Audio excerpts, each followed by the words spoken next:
ಈಗೇನದ ಒಂದು ಗ್ಲಾಸ್ ಅದ, ಒಂದು ಗ್ಲಾಸ್ನಾಗ ಒಂದು ನೀರಿನ ಪ್ಲಾಸ್ಟಿಕ್ ಬಾಟ್ಲ್ ಡಕ್ಕನ್ ಹಾಕೀನಿ. ನಿಮ್ಮ ಕೆಲಸ ಏನಂದ್ರೆ ಇದು ಸೈಡಿಗೆ ಅದಲ್ಲ, ಇದು ಸೆಂಟ್ರದಾಗ ತರ್ಲಕ್ಕೆ ಪ್ರಯತ್ನ ಮಾಡ್ಬೇಕು. ನಿಧಾನವಾಗಿ ಸೆಂಟ್ರದಾಗ ತಂದು ನಿಂದಿರ್ಸ್ಲಕ್ಕೆ ಪ್ರಯತ್ನ ಮಾಡ್ಬೇಕು. ಮಾಡ್ತೀರಾ?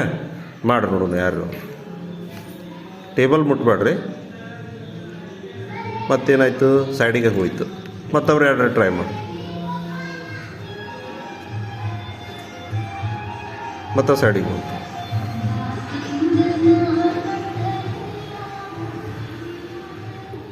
ಹೌದಾ? ಮತ್ತೆ ಟ್ರೈ ಮಾಡಿರಿ. ಇನ್ನೊಬ್ರು ಯಾರು ರೀ? ಮತ್ತೆ ಏನಂತು? ಸೈಡಿಗೆ ಬಂತು. ಮತ್ತು ಸೈಡಿಗೆ ಹೋಯ್ತು. ಹೌದಾ? ಹೌದಾ? ಈಗ ನೋಡ್ರಿ, ನಿಧಾನವಾಗಿ ಅದು ಸೆಂಟ್ರದಾಗ ತರ್ಲಕ್ಕೆ ಪ್ರಯತ್ನ ಮಾಡಿ ನೋಡೋದು. ಇದು ನೀರು ಹಾಕಕತ್ತೀವಿ. ಹೌದಾ?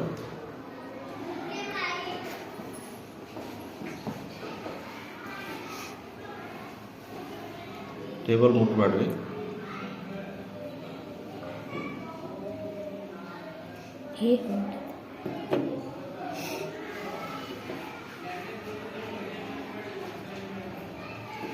ಬಂತ ಸೆಂಟ್ರದಾಗ? ಇದು ಟೇಬಲ್ ಇನ್ಕ್ಲೈಂಡ್ ಅದು ಸ್ವಲ್ಪ ಈ ಕಡೆ ಇರ್ಬೇಕು. ಇನ್ನೊಂದು ಸ್ವಲ್ಪ ನೀರು ಹಾಕಿದೆ ಬಂತ. ಇದಕ್ಕೆ ಸರ್ಫೇಸ್ ಟೆನ್ಷನ್ ಆಫ್ ವಾಟರ್ ಅಂತ ಕರೀತಾರೆ. ಮೊದಲ ಅರ್ಧ ಗ್ಲಾಸ್ನಿದ್ದಾಗ ಈಗೇನಿರ್ತದಂದ್ರೆ, ಈಗ ಪೂರ್ತಿ ನೀರು ಹಾಕಿದಾಗ ಮ್ಯಾಲಿನ ಸರ್ಫೇಸ್ ಹೆಂಗಾಗಿರ್ತದಂದ್ರೆ ಪೀನ ದರ್ಪಣ್ ಟೈಪ್ ಬಿಹೇವ್ ಮಾಡ್ತದೆ.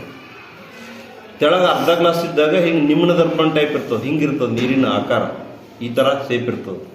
ಈ ಫುಲ್ ಇದ್ದಾಗ, ಫುಲ್ ನೀರು ಹಾಕಿದಾಗ ಸರ್ಫೇಸ್ ಟೆನ್ಷನ್ದಿಂದ ಹೆಂಗಾಗ್ತದೆ, ಈ ಥರ ಪೀನ ಆಕಾರವನ್ನು ಪಡ್ಕೊತದೆ. ಹಾಗಾಗಿ ಇದೇನು ಬರ್ತದೆ? ಸೆಂಟ್ರದಾಗ ಬರ್ತದೆ. ಅರ್ಥ ಆಯ್ತಾ? ಈಗ ನೋಡ್ರಿ, ಸೆಂಟ್ರದಾಗ ಬಂದದ. ಕಾರಣ ಏನಂದ್ರೆ ಸರ್ಫೇಸ್ ಟೆನ್ಷನ್ ಆಫ್ ವಾಟರ್ ಒಂದು ಗುಣದಿಂದ ಪೀನ ಆಕಾರವನ್ನು ಪಡ್ಕೊಳ್ತದೆ. ಅರ್ಥ ಆಯ್ತಾ? ಸಿಂಪಲ್ ಪ್ರಯೋಗ ಇದು.